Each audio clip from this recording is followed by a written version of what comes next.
Bismillah ar-Rahman ar-Rahim, wassalatu wassalamu ala ashrafil mursalin.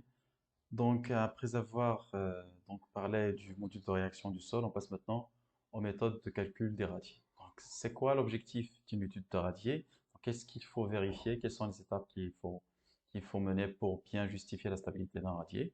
Donc, tout d'abord, il faut calculer la pression transmise au sol et la comparer avec la portance du sol. Donc, si nous avons un problème de portance, il ne faut pas que la pression transmise en n'importe quel point sous le radier soit supérieure à la portance du sol ou bien à la limite du sol. Donc ça, c'est la première vérification. Ensuite, sur le plan du radier, il faut faire trois vérifications, bien trois choses. La première, il faut vérifier le non-poissonnement. Donc surtout si nous avons des dalles donc des radiers dalles. Il faut vérifier le non-poissonnement. Il faut aussi vérifier la contrainte de ces éléments à n'importe quel moment. Donc c'est un élément soumis à la flexion et force tranchant. Donc la flexion, ça va permettre de calculer la résistance à la compression, traction, puis le ferraillage. Et puis nous avons l'effort tranchant qui va nous donner une contrainte de ces éléments et éventuellement des armatures de l'effort tranchant. Et en dernier lieu, après avoir satisfait toutes ces données-là, on passe au calcul du ferraillage nécessaire sous les différentes sollicitations auxquelles notre élément est soumis. Donc pour ce faire, nous avons deux hypothèses ou bien deux types de radiers, soit un radier souple ou bien un radier rigide. Donc un radier souple, c'est-à-dire elle est déformable en fonction du point d'application de la force. Donc le sol il est assujetti, donc il est assimilé à un nombre fini de Rosat avec une radar K. Donc K c'est le module de réaction du sol. Et dans notre cas, notre radier est souple, donc il épouse une forme selon l'intensité de l'application des charges. Donc en bas des appuis, on a des contraintes, mais en dehors des appuis, nous avons d'autres contraintes. Et nous avons dit que la contrainte est proportionnelle à la déformation. Et par conséquent, donc, le radis aussi subit une déformation, une déformation qui est en fonction, bien sûr, du cas et donc des différentes charges qui sont appliquées. Donc ça, c'est le premier modèle, donc c'est le radier souple. Donc, dans ce cas de figure, on le modélise comme une plaque sur un sol élastique avec la raideur du cas et ça permet donc, de générer les valeurs, surtout sur le logiciel en calcul élément fini. Ça permet de générer donc les valeurs du moment et les valeurs de l'effort tranchant des contraintes sur la base de cette hypothèse-là.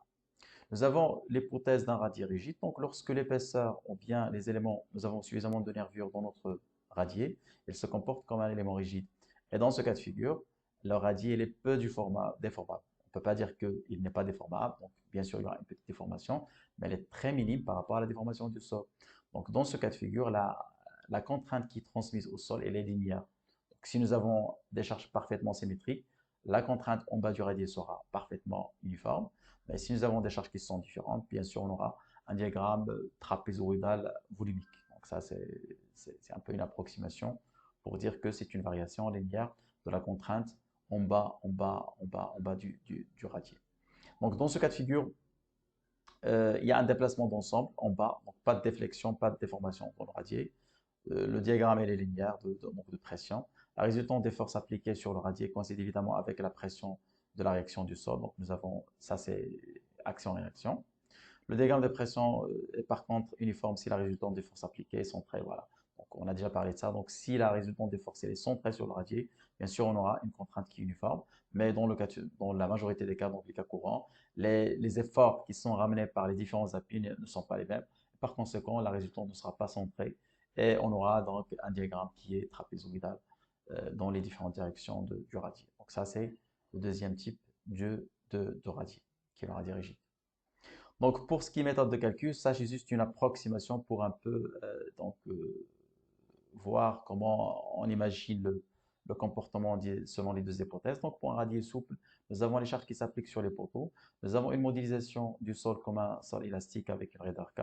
Et puis, automatiquement, le logiciel calcule les moments en fonction de cette configuration-là et de la déformabilité du sol.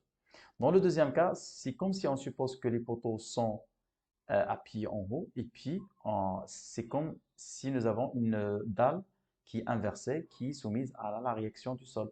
Et dans ce cas de figure, donc ça, c'est une dalle, on peut l'inverser. Et puis, on peut la calculer directement comme une dalle qui est appuyée sur les quatre poteaux avec une action qui est uniforme, obtient un linéaire trapézoïdal qui est dû à la réaction du sol. Donc ça, c'est juste sur le plan conceptuel, comment on imagine la chose et comment le calcul est différent d'un calcul en utilisant le module de réaction du sol. Bien sûr, dans la pratique, on ne fait pas ça. On modélise toujours le radier avec un sol élastique. Donc, si nous avons un radier rigide, bien sûr, il sera peu déformable et on va voir que la contrainte en bas de la semelle et le déplacement sera presque le même vu la rigidité importante du radier. Voilà. Donc, quand est-ce qu'on dit qu'un radier il est souple ou bien un radier il est rigide? Donc, on calcule ce qu'on appelle la longueur élastique. Donc, c'est une racine quatrième de 4 fois EI sur K fois B. Donc, nous avons un panneau nous avons plusieurs panneaux avec des distances entre les différents appuis. Donc, la longueur maximale, c'est celle qui va déterminer, donc conditionner notre radier. Donc, on va la prendre et on va la comparer à pi sur 2 fois LE. Donc, si le L max, c'est-à-dire la longueur maximale dans les deux directions, donc soit dans le sens X ou dans le sens Y, on prend la valeur maximale dans les deux directions et on compare à P sur 2 LE. Donc, si cette longueur-là est inférieure à Pi sur 2 fois LE, on dit que c'est un radier rigide, sinon c'est un radier qui est souple. Donc, dans l'expression de LE, qu'est-ce qu'on trouve? On trouve le H, c'est l'épaisseur du radier. Le E, c'est le module d'élasticité du béton. Le I, c'est l'inertie de la bande. Donc, on prend une bande ici de largeur B et de hauteur H. Donc, le I ici, va se simplifier. Donc, c'est PH au cube sur 12 pour un radiétal. Mais pour les radiers nervurés, c'est une section en T. Donc, on ne va pas rentrer dans ce détail. Donc, on place le I, on place le E. Le K, c'est le module de réaction du sol. Le B, c'est la largeur de la bande ici. Donc, soit cette bande-là, soit cette bande-là. On prend, donc, puisque le L max il est ici, donc on prend cette bande-là. Le 4, c'est un coefficient. Et puis, donc, le reste, ces données-là, ils sont donnés. Donc, on calcule le LE et puis on le compare avec L max et on fait la réduction.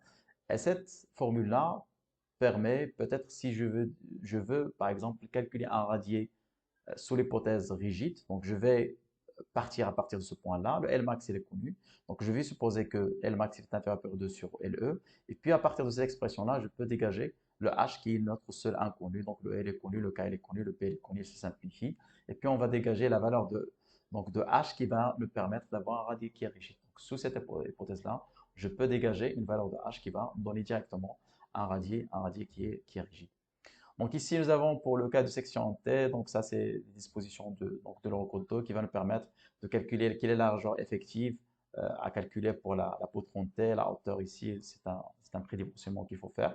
Lorsque nous avons la section T, on passe au calcul de son inertie en utilisant la méthode de composition. Donc le I global, c'est-à-dire l'inertie globale, c'est le I1 fois I2, donc plus I2, donc la somme des inerties, plus bien sûr des coefficients qui sont la surface fois la distance. Le T1 et le T2, c'est les distances du centre de gravité des deux sections par rapport au centre de gravité global de la section. Voilà.